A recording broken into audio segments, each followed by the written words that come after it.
అల్లుకున్నా అల్లుకున్నా అల్లుకున్నా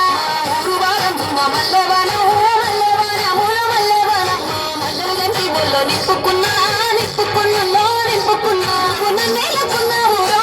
గడ్డ వెళ్ళాను నేను నీ ఎలా పట్టుకొని మల్లె జల్లాను మంచి మర్యాదలో తెలిసిన దాన్ని మట్టి మనుషుల్లో పెరిగిన దాన్ని పుల్లెట్టు బండకి వచ్చే తప్ప